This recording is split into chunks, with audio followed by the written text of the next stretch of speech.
News 28 मराठीमध्ये आपले स्वागत आहे। आजच्या मोठ्या बातम्यांबद्दल बोलूया। उंब्रजमध्ये बंद घर अज्ञात चोरट्याने फोडून 1,50,000 रुपये लंपास केले।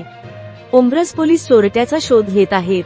सातारा कराड तालुक्यातील उंब्रज येथील फिर्यादी सुनील विष्णू मोहिरे वय 57 वर्ष व्यवसाय व्यापार राहणार ग्रामपंचायतीच्या पाठीमागे उंब्रज तालुका कराड जिल्हा सातारा फिर्यादी सुनील विष्णू मोहिरे यांच्या बंद घराचा पाठीमागील दरवाजाचा कोणीना कशाने तरी अज्ञात चोरट्याने तोडून आत प्रवेश करून गोदरेज कपाट उचकटून आत ठेवलेले व्यवसायातील 1,50,000 रुपये अज्ञात चोरट्याने लंपास केले आहेत।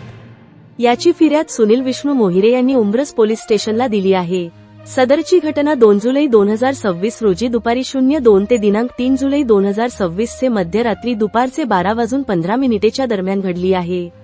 अज्ञात चोरट्यावर गुन्हा रजिस्टर नंबर 281/2026 BNS कलम 305, 331 प्रमाणे गुन्हा दाखल केलेला आहे।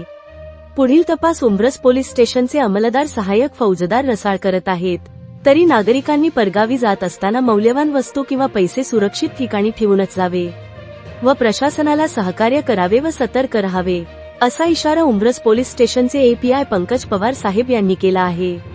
इंडिया न्यूज 28 सातारा जिल्हा हेड प्रमुख प्रतिनिधी अवधूत पाटीलची रिपोर्ट।